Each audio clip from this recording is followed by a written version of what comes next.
இயற்கை எரிவாயு எடுப்பது என்பது நாட்டின் வளர்ச்சிக்கான திட்டம் அப்படின்னு மாறுதட்டிட்டு இருக்கக்கூடிய இந்த மத்திய அரசை சார்ந்தவர்கள் எல்லாருமே ஒரு நிமிடம் அயல் நாடுகள்ல இந்த இயற்கை எரிவாயு எடுக்கிறதுனால எப்படிப்பட்ட பேரழிவுகள் நடந்திருக்குது, நம்ம நாட்டுல நம்ம கண்ணு முன்னாடி எப்படிப்பட்ட அழிவுகள் நடந்திருக்குது, இந்த நெடுவாசல் பகுதியை சார்ந்த விவசாயிகளை எப்படிப்பட்ட மிரட்டல்களை எல்லாம் கட்டவிழ்த்து விட்டு இந்த அதிகார வர்க்கத்தை சார்ந்தவர்கள் இந்த நிலத்தை எல்லாம் கையகப்படுத்தி இருக்காங்க அப்படிங்கிறத பற்றியும், நரேந்திர மோடியுடைய அரசு குஜராத்ல முதலமைச்சராக இருந்தபோது அவர் இந்த இயற்கை எரிவாயுன்றதை வச்சு எப்படிப்பட்ட ஊழல் செஞ்சிருக்காரு, அந்த ஊழலை பத்தி எந்த ஒரு ஊடகமே பேசாம வந்துகிட்டு இருந்துச்சு, அதை பற்றிய தகவல்களையும் தான் இன்றைய விக்கிலீக்ஸ் நிகழ்ச்சியில நம்ம பேச போறோம்.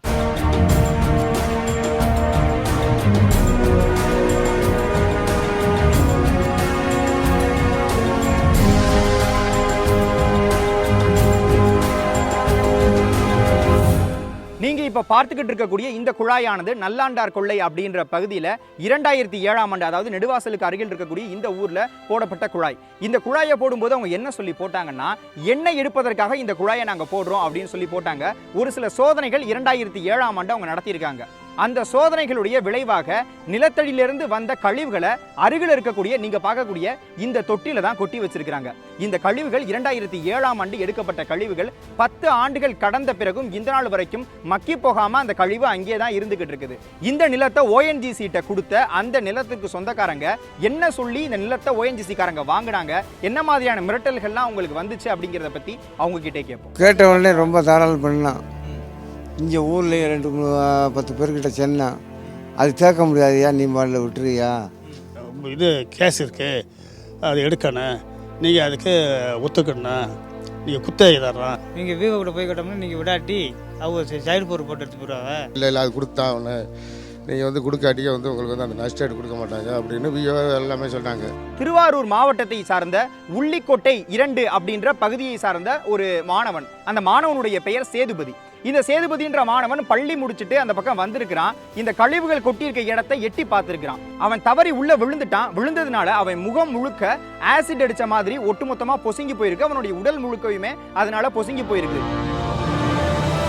இதனால தொடர்ச்சியா அவனுக்கு பல தோல் வியாதிகள்லாம் வந்துகிட்டு இருக்கு அப்படின்னு சொல்றாங்க. இப்ப அந்த சேதுபதி எங்க இருக்கிறாருன்னு நாங்க பல வகையில தேடி பார்த்தோம். 3 மாசம் அந்த பையன் 10th எக்ஸாமே எழுதல. 3 மாசத்துக்கு அப்புறம் அந்த பையன் ஊரை விட்டு போயிட்டான் அப்படின்னு சொல்றாங்க. நாங்களும் தேடி பார்த்தோம். ஆனா அந்த பையன் ஊரை விட்டு போனதுக்கான அடையாளம் எதுவுமே இல்ல. இன்னொரு அந்த பையன் உயிரோட இருக்கானே இல்லையானே தெரியல. இதெல்லாம் அந்த பையன் லேபர் சொன்னாரு எங்களுக்கு. பார்த்தோம் அந்த பையன் உயிரோட இருக்கிறதுக்கான அறிகுறியும் எதுவும் இல்ல. அவங்க அப்பா அம்மாவை கான்டாக்ட் பண்ண முயற்சி பண்ணோம். ஆனா அவங்களும் எந்த ரெஸ்பான்ஸும் பண்றது இல்ல. எனக்கு தெரிஞ்சு அந்த லோன் சொல்ல நினைக்கிறேன் அந்த கம்பெனியே அவங்களை கொண்டு இருக்கலாம் அந்த பையனா அப்படின்ற சிச்சுவேஷன் போயிட்டு இருக்கு. இந்த அதிகார வர்க்கத்தை சார்ந்தவங்க தான் அந்த பையனை மறைச்சு வச்சிருக்காங்களா இல்ல கண்காணாத இடத்துக்கு கொண்டு போயிட்டாங்களா அப்படிங்கிறத பத்தி எந்த விதமான தகவலுமே இப்போதைக்கு நமக்கு தெரியல. சரி, இப்ப நெடுவாசல் பிரச்சனைக்கு வரலாம். சரியாக பிப்ரவரி 15ஆம் தேதி 2017ஆம் ஆண்டு இந்த ஆண்டு கேபினெட் கவுன்சில் ஆஃப் எக்கனாமிக் அஃபேர்ஸ்ல இருந்து ஒரு பத்திரிகையாளர்களுக்கான அறிக்கையை வெளியிட்டு இருந்தாங்க. அந்த அறிக்கையில தான் 31 இடங்கள், அதாவது கான்ட்ராக்ட் ஏரியாஸ்ல நாங்க ஹைட்ரோ கார்பன் எடுக்க போறோம் அப்படின்னு அறிவிச்சிருந்தாங்க. அதன்படி 22 கம்பெனிகளுக்கு அதை லீஸ் விட்டுருந்தாங்க. இந்த 22 கம்பெனிகள்ல 4 கம்பெனி அரசுடைய கம்பெனி, 17 கம்பெனி தனியார் நிறுவனம், ஒரே ஒரு நிறுவனம் வெளிநாட்டு நிறுவனம். இப்படி இருக்கக்கூடிய பட்சத்துல இந்த 31 கான்ட்ராக்ட் ஏரியாஸ்ல மாநிலங்கள் வாரிய அல்பபெட் ஆர்டர்ல போடும் பொழுது 15வது இடத்துல நெடுவாசலும் 16வது இடத்துல காரைக்காலும் இருக்குது. நெடுவாசல்ல எந்த கம்பெனி எடுக்க போகுதுன்னா ஜெம் லேபரட்டரிஸ் பிரைவேட் லிமிடெட் அப்படின்ற கம்பெனி தான் எடுக்க போகுது. காரைக்கால்ல இனி அடுத்து அதற்கான பிரச்சனையை நம்ம துவங்கணும்னு நினைக்கிறேன். அங்கே எந்த கம்பெனி எடுக்க போகுதுன்னா பாரத் பெட்ரோ ரிசோர்சஸ் லிமிடெட் அப்படின்ற கம்பெனி தான் எடுக்க போகுது. சரி, இப்போ இந்த ஜெம் லேபரட்டரி பிரைவேட் லிமிடெட் யாரோடது அப்படின்னு சொல்லி பார்த்தோம்னா பிரசன்னகுமார் மல்லிகார்ஜுனா கவுடாரா அப்படின்னு சொல்லப்படக்கூடிய முன்னாள் மாநிலங்களவை உறுப்பினராக இருந்தவர், பாரதிய ஜனதா கட்சியை சார்ந்தவர். இவருடைய கம்பெனி தான் இந்த நிறுவனம். இந்த நிறுவனங்கள் எல்லாத்தையும் பார்க்கும் பொழுது 22 நிறுவனங்கள்ல 14 நிறுவனங்களுக்கு இப்பதான் முறையா மீத்தேன், ஹைட்ரோ கார்பன் இதெல்லாம் எடுக்கிற இந்த ஃபீல்டுக்கு புதுசா அவங்க வந்திருக்காங்க. எந்த விதமான முன் அனுபவமே இல்லாதவங்க. இதுல அந்த வெளிநாட்டு நிறுவனம் ஒன்று சொன்னேன் இல்லையா, அவங்களும் அந்த நியூ அப்படின்ற கேட்டகரியில வர்றாங்க. இங்க நெடுவாசல்ல எடுக்க போற ஜெம் லேபரட்டரிஸ் பிரைவேட் லிமிடெட் இவங்களும் புதிய ஒரு நிறுவனமா தான் இங்க வர்றாங்க. எந்த விதமான முன் அனுபவமே இல்லாத இந்த மாதிரியான நிறுவனங்களுக்கு எப்படி இப்படி சேஃப்டியா செய்ய வேண்டிய ஹைட்ரோ கார்பன் எடுக்கிறது, மீத்தேன் எடுக்கிறது, இந்த மாதிரியான ப்ராஜெக்டை மத்திய அரசு கொடுத்துருக்காங்க அப்படின்ற கேள்வி எழும்போது த கீ பாலிசி டேர்ம்ஸ் அப்படின்னு மத்திய அரசு வெளியிட்டிருக்கக்கூடிய டேர்ம்ஸ் அண்ட் கண்டிஷன்ஸ் இந்த நிறுவனங்களுக்குலாம் ஒன்று வெளியிட்டிருக்காங்க. அதை படித்து பார்க்கும் பொழுது நமக்கு தெளிவாக புரியுது. இந்த டேர்ம்ஸ் அண்ட் கண்டிஷன்ஸில் என்ன சொல்லியிருக்காங்கன்னா, மார்க்கெட்டிங் அண்ட் பிரைசிங், இந்த எரிவாயு மற்றும் எண்ணெயை வச்சு மார்க்கெட்டிங் பிரைசிங் பண்ணுறதுக்கு எந்த விதமான தடையுமே உங்களுக்கு கிடையாது. அவங்க சுதந்திரப்படி அவங்க எவ்வளோ வேண்டுமானாலும் விலைக்கு அவங்க வித்துக்கலாம் அப்படின்ற ஒரு பாயிண்ட் இருக்குது. இன்னொரு பாயிண்ட்ல என்ன சொல்லியிருக்காங்கன்னா, எல்லா விதமான ஹைட்ரோ கார்பனையும் அந்த நிலத்துல இருந்து எடுக்கிறதுக்கான உரிமை அவங்கள்ட்ட இருக்குது. அது போக எக்ஸ்ப்ளோரேஷன் பீரியட் அப்ப யாருமே உள்ள வந்து தலையீடு செய்யவே மாட்டாங்க, குறுக்கீடு செய்யவே மாட்டாங்க அப்படின்ற உத்தரவாதம் கொடுத்திருக்காங்க. இதை விட மிக முக்கியமானது இந்த பாயிண்ட் தான். என்னன்னா, பிரியர் டெக்னிக்கல் எக்ஸ்பீரியன்ஸ் இல்லைனாலும் அவங்களால இந்த திட்டத்தை வந்து எடுத்து செல்ல முடியும், அவங்களுக்கு இந்த திட்டத்திற்கான லைசன்ஸ் வழங்கப்படும் அப்படின்னு சொல்லியிருக்காங்க. இதன் அடிப்படையில் தான் புதிய நிறுவனங்கள்லாம் இங்க வந்து ஹைட்ரோ கார்பன் மீத்தேன் எடுக்கிறேன் அப்படின்னு உள்ள வந்திருக்காங்க. இன்னொரு ஒரு விஷயத்தை நம்ம இங்க சொல்லியே ஆகணும். 2 ஆண்டுகளுக்கு உள்ள ONGC நிறுவனம் எண்ணெய்க்கான குழாய் ஒன்று போட்டுச்சு. அந்த குழாயில வெடிப்பு ஏற்பட்டு கழிவுகள் எல்லாம் வெளியே சிந்துச்சு. அதற்கு பிறகு அந்த வெடிப்பை சரி செஞ்சுட்டாங்க. இதை வச்சு பார்க்கும் பொழுது ONGC நிறுவனம் காலங்காலமா இந்த எண்ணெய் மற்றும் எரிவாயு எடுக்கக்கூடிய இந்த பணியில செஞ்சுக்கிட்டு இருக்காங்க. அவங்களே இந்த மாதிரியான விபத்துகளை எல்லாம் எதிர்கொள்ளும் போது புதிதாக வரக்கூடிய இந்த மாதிரியான நிறுவனங்கள் எல்லாம் இங்க வந்து குழாய் அமைச்சு பாதுகாப்பான முறையில் எப்படி இதை செய்வாங்க அப்படின்ற கேள்வி நம்ம மக்கள் மத்தியில எழுது.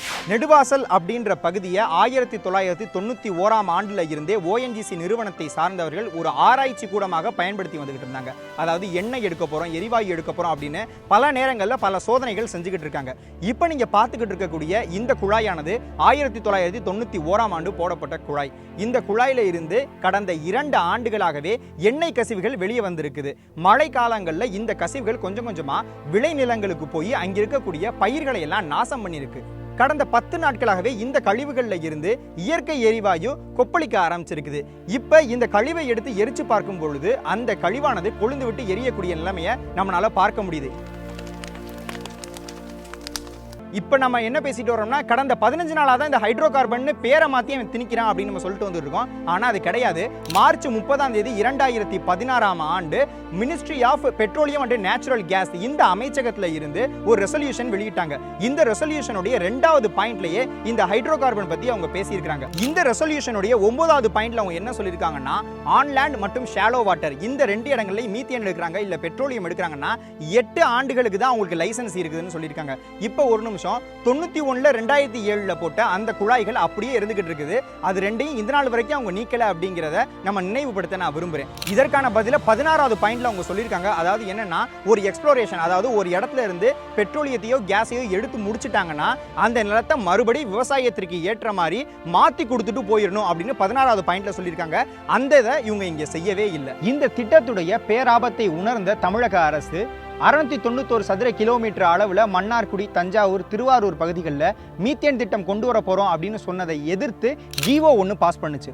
அந்த ஜிஓவில் 2வது ஆர்டருடைய 3வது உட்பிரிவில் அவங்க என்ன சொல்லியிருக்காங்கன்னா, ஐநா மன்றம், அதாவது யுனைடெட் நேஷன் டெவலப்மெண்ட் ப்ரோக்ராமில் இருந்து இங்கே வந்து ஆராய்ச்சி செஞ்சு இந்த இடத்துல மீத்தேன் திட்டத்தை கொண்டு வந்தோம்னா அது டெக்டானிக் பிளேட்ஸ்களை டிஸ்டர்ப் பண்ணி கண்டிப்பாக பூகம்பம், நிலநடுக்கம் வருவதற்கான பேராபத்து இந்த பகுதிகளில் இருக்குது அப்படின்னு அவங்க சொல்லிட்டு போயிருந்தாங்க. மேலும் 3வது ஆர்டர்ல அவங்க என்ன சொல்லியிருந்தாங்கன்னா, இனிமே இந்த மாதிரியான திட்டங்களை மத்திய அரசு எங்க மத்தியில திணிக்க கூடாது, இப்படி ஒரு திட்டம் எங்கள்கிட்ட கொண்டு வரணும்னா எங்க கிட்ட முன் ஆலோசனை பெற வேண்டும் அப்படின்னு அந்த ஜிஓல தெள்ள தெளிவா குறிப்பிடப்பட்டிருந்துச்சு.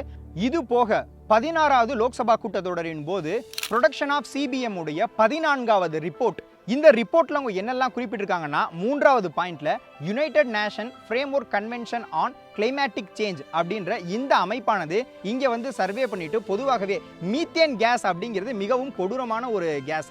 இந்த கேஸ் ஆனது 21 மடங்கு கார்பன் டை ஆக்சைடை விட அதிகமான குளோபல் வார்மிங் எஃபெக்ட் இருக்கக்கூடிய கேஸ் அப்படின்னு சொல்லியிருக்காங்க அப்படின்றத குறிப்பிட்டிருந்தாங்க. பிப்ரவரி 15ஆம் தேதி நெடுவாசல் ப்ராஜெக்டை பற்றின பத்திரிகையாளர்களுக்கான அறிக்கை வெளியிடப்பட்டு பிப்ரவரி 20ஆம் தேதி நான் இந்த நெடுவாசல் பகுதிக்கு விக்கிலீக்ஸ் குழுவோடு சேர்ந்து வந்து பார்த்தபோது இங்க இருக்கக்கூடிய ஊர் மக்கள் மற்றும் ஊர் தலைவர்கள் எல்லாரும் கூடி முடிவெடுத்து இந்த போராட்டத்தை எப்படியெல்லாம் முன்னெடுத்து செல்வது அப்படின்ற ஒரு கூட்டம் போட்டாங்க. அந்த கூட்டத்தில் நானும் கலந்துக்கிட்டேன். இப்ப இந்த படப்பிடிப்பு நடந்துகிட்டு இருக்கக்கூடிய இந்த சமயம் 19வது நாளை கடந்து அந்த போராட்டம் வெற்றிகரமாக எடுத்து செல்லப்பட்டுக்கிட்டு இருக்குது. தமிழக பாஜக தலைவர் தமிழிசை சவுந்தரராஜன் அவர்கள் சமீபத்தில் ஒரு பேட்டி கொடுத்திருந்தாங்க. அந்த பேட்டியில என்ன அவங்க சொல்லியிருந்தாங்கன்னா, குஜராத்தில் எடுக்கப்பட்டு இன்று குஜராத் எல்லா மாநிலங்களை விட முன்னால் இருக்கிறது என்றால் அது ஹைட்ரோ கார்பன் ஒரு காரணம். உண்மையிலேயே குஜராத்ல எப்படிப்பட்ட ஊழல்லாம் நடந்துகிட்டு இருக்கு அப்படின்றத பார்க்கணும்னா, இப்ப நீங்க பார்த்த மாதிரி விக்கிலீக்ஸ் சீசன் 2ங்கிறது முழுக்க முழுக்க கள ஆய்வுகள் செய்து தான் இனிமே இந்த சீசன் முழுக்க வரப்போகுது. அதனால விக்கிலீக்ஸ்ங்கிறத ஒரு மிகப்பெரிய நெட்வொர்க்கா மாற்றணும் அப்படின்னு நாங்கள் முயற்சியில் இறங்கி இருக்கிறோம். அந்த நெட்வொர்க்கில் நீங்களும் சேரணும்னு ஆசைப்பட்டீங்கன்னா உங்களுடைய பேர் மற்றும் ஊரோட இந்த வாட்ஸ்அப் எண்ணுக்கு அனுப்பி வைங்க. வேறு ஒரு தலைப்புடன் வேறு சில தகவல்களுடன் அடுத்து வரக்கூடிய விக்கிலீக்ஸில் பேசுவோம்.